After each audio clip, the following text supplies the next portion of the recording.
स्वः तत्सवितुर्वरेण्यं भर्गो देवस्य धीमहि धियो यो नः प्रचोदयात्। मनुष्य अपने भाग्य का निर्माता स्वयं आप है। इस विषय पे हम सब बोलेंगे।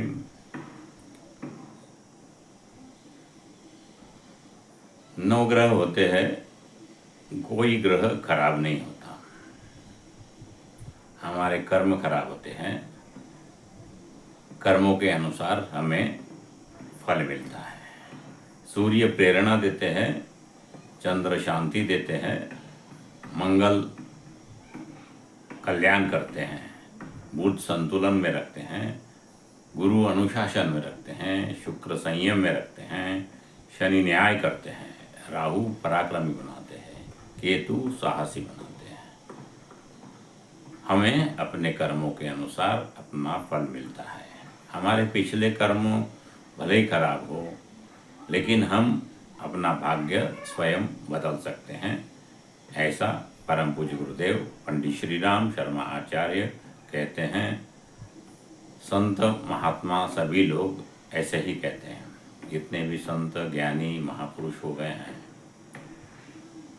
ब्रह्मा कुमारी वाले हो गए, प्रेमानंद जी महाराज हो गए, वंदनीय माता जी हो गई, परम पूज्य गुरुदेव पंडित श्री राम शर्मा आचार्य हो गए, जितने भी संत महात्मा हो गए हैं, तुकाराम महाराज हो गए हैं, ज्ञानेश्वर महाराज हो गए हैं, ये सब लोग कहते हैं कि मनुष्य अपने भाग्य का निर्माता स्वयं आप है। कर्मों के अनुसार फल मिलता है। कर्म तो भगवान को भी नहीं छोड़ते, तो हमें कैसे छोड़ेंगे। लेकिन हम अपने कर्मों को भाग्य में बदल सकते हैं, क्योंकि मनुष्य शरीर मिला है, बड़ा सौभाग्य हमारा है। मनुष्य शरीर मिलना ही भाग्य है, सौभाग्य है। लेकिन कुछ कर्म होते हैं जो हमारे पिछले जन्मों के या इसी जन्म के, उसे हम बदलना है। कैसे बदलना है? तो अच्छे कर्म करना है। सबसे श्रेष्ठ कर्म कहा जाता है यज्ञ को। यज्ञ यानी दान देना। बीज अगर जमीन में बोया जाए वो भी यज्ञ है। पृथ्वी माता हमें 100 गुना देती है, लेकिन वही बीज, वही चीज अगर यज्ञ में दी जाए तो उसी क्षण हमें 1000 गुना प्राप्त होता है। यज्ञ का महत्व अति महत्वपूर्ण है। यज्ञ की 3 शक्तियां हैं, इसे महाकाली, महालक्ष्मी, महासरस्वती। जो 3 मेखला बनाई जाती हैं, उन्हें ही महाकाली यानी हमारा स्वास्थ्य अच्छा रहना चाहिए, महालक्ष्मी यानी हमें साधन की आवश्यकता है, महासरस्वती यानी ज्ञान की आवश्यकता है, ज्ञान यानी आत्मज्ञान। सर्वोपरि आत्मज्ञान है। जिसे आत्मज्ञान हो जाता है वह स्वयं अपना भाग्य बदल सकता है। पहले ये जान लेना जरूरी है कि मैं कौन हूँ, किस लिए आया हूँ। इसलिए मैं एक परम पिता परमात्मा का अंश आत्मा हूँ, ये अपने आप को मानना चाहिए। और मैं अपना भाग्य बदल सकता हूँ। अपना भाग्य कर बदलने के लिए पिछले कोई भी कर्म हो तो अभी का कर्म अच्छा करना चाहिए। अच्छे कर्मों से बुरे कर्मों को हम काट सकते हैं। अच्छा कर्म क्या है? यज्ञ है, दान है, ज्ञान दान है, श्रेष्ठ दान। दानों में दान सर्वदान, श्रेष्ठ दान ज्ञान दान होता है। ज्ञान दान से बड़ा दान कोई नहीं होता है। अगर आप ज्ञान दान करते हैं तो आपको ज्ञान प्राप्त करने के लिए सिर्फ मनुष्य शरीर है, इसलिए ज्ञान दान का महत्व अति महत्व है। आपने धन दान कर दिया है तो हो सकता है आपको उसका पुण्य मिलने के लिए अगला जन्म सांप का भी दे दें, तो लेकिन धन तो आपको दिया जाएगा। ले वो धन रखा है, लीजिए, सांप बनिए, अपना धन लीजिए, रक्षा कीजिए।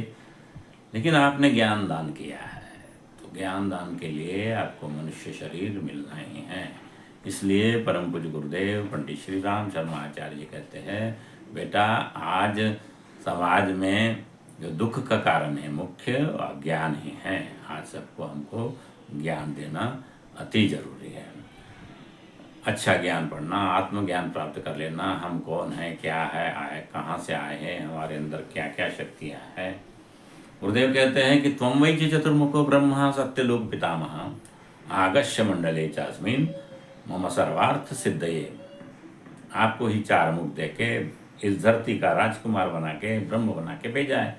आपके कर्मों को आपको भुगतना ही पड़ेगा, उसको श्रेष्ठ करना है। राम जी भी आए थे तो अपने कर्मों का फल भुगतने के लिए आए थे, भगवान थे, उन्होंने तो कर्म कुछ गलत किए थे, इसलिए उनको जीवन भर कभी सुख नहीं मिला। लक्ष्मी माता भी आई थी सीता के रूप में, उन पे भी लांछन लगे हैं, क्योंकि उन्होंने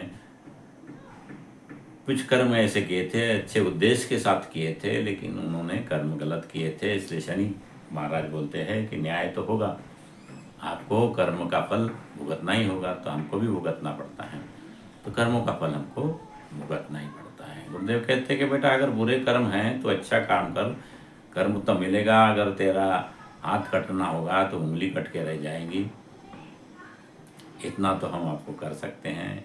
इसलिए गायत्री मंत्र सबको जपना है, गायत्री मंत्र का प्रचार सबको करना है। गायत्री मंत्र ये सारे वेदों का सार है, जितने भी ज्ञान वेद पुराण हैं सभी का सार गायत्री मंत्र है, और गायत्री मंत्र को जपना हमको अत्यंत आवश्यक है। गुरुदेव ने गायत्री महाविज्ञान में गायत्री रामायण लिखी है, गायत्री गीता लिखी है, गायत्री भागवत लिखा है, ये सब कुछ लिखा है। इसलिए हमको गायत्री मंत्र को जपना है। गायत्री मंत्र कैसा जपना है? प्राणायाम के साथ में बार बार सोते उठते बैठते जगते सोहम सोहम जपा गायत्री भी जप सकते हैं। जो परमात्मा है वही मैं हूँ, इस भाव के साथ में हमको गायत्री मंत्र जपना है और अपने कर्मों को काट देना है। कर्मों को क्या काटने का प्रायश्चित है कि वो प्राणायाम बताते हैं हमको फिर से। ओम भूर्भुवः स्वः में सांस को अंदर लेना है, देव परमपिता परमात्मा का दिव्य गुण दिव्य प्राण हमारे अंदर आ रहा है। तत्सवितुर्वरेण्यम में थोड़ी देर रोक देना है, भाव ये करना है कि वो परमात्मा और मैं मेरी आत्मा एक हो गए, हम ताकतवर हो गए, हम प्राणवान हो गए, हम श्रेष्ठ हो गए, हम तेजस्वी हो गए, हम वर्चस्वी हो गए, ऐसा धारणा कर लेनी है। भर्गो देवस्य धीमहि में अगर मैंने कोई बुरे कर्म किए हैं तो उसको भर्ग जला डालो, सांस बाहर निकालते से ये भावना करना है। भर्गो देवस्य धीमहि, फिर धियो यो न प्रचोदयात्, में मेरी आंतरिक शक्तियाँ जागृत हो गई है, मेरी मनुष्यता जागृत हो रही है। हमारा उद्देश्य भी यही होना चाहिए कि हमें मनुष्यता प्राप्त कर लेना चाहिए, डिमोशन नहीं होना चाहिए हमारा। अगर डिमोशन कर लेते हैं तो फिर बड़ा मुश्किल हो जाता है, 84 लाख का चक्कर पड़ता है। लेकिन आगे प्रमोशन हो गया, अगर हमने मनुष्यता पास कर ली तो हमारा भविष्य उज्जवल बनता है। गुरुदेव बोलते हैं बेटा हम तुम्हारा भविष्य उज्जवल बना देंगे। उज्जवल बना देंगे इसी जीवन का नहीं है, अगला जीवन भी आपको मनुष्य शरीर ही मिलना है। इसलिए मनुष्य अपने भाग्य का निर्माता आप है। हमें बुरे कर्मों से बचना चाहिए, अच्छे कर्म करना चाहिए। अगर कोई बुरे कर्म करे हैं तो अच्छे कर्मों से उसे काट देना चाहिए। गायत्री मंत्र बोलना ही अच्छा कर्म है। गायत्री यज्ञ करना, यज्ञ करने से क्या होता है? आत्म कल्याण होता है, लोक कल्याण होता है, वातावरण का परिष्कार होता है, उज्जवल भविष्य की कामना की जा सकती है। यज्ञ करने से यज्ञ को भगवान विष्णु का मुख कहते हैं। भगवान विष्णु यानी सारे सृष्टि के पालनहार है ना, तो इसलिए उनके मुख में डालना यानी सारे विश्व को भोजन देना, अन्न देना और सारे विश्व का कल्याण करना, इसलिए यज्ञ सर्वोपरि है। आज गृह गृह घर घर में गायत्री यज्ञ होना अति आवश्यक है।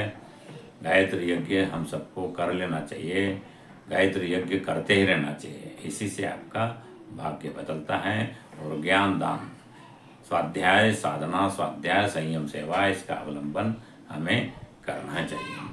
नियमित साधना करनी चाहिए, नियमित स्वाध्याय करना चाहिए, संयम करना चाहिए और सेवा सेवा समाज की ही करना चाहिए। समाज को आज ज्ञान की जरूरत है, इसलिए हमको समाज को ज्ञान देना चाहिए। इस वीडियो के माध्यम से हम आपको ज्ञान देने का कोशिश कर रहे हैं। वीडियो अच्छा लगे तो लाइक करें, शेयर करें, जन जन तक पहुंचाएं। आप सभी ने हमारा वीडियो अभी तक देखा, बहुत बहुत धन्यवाद आपका। इसको लाइक करें, शेयर करें, जन जन तक पहुंचाएं। बोलो गायत्री माता की जय, परम पूज्य गुरुदेव की जय, परम वंदनीय माता जी की जय।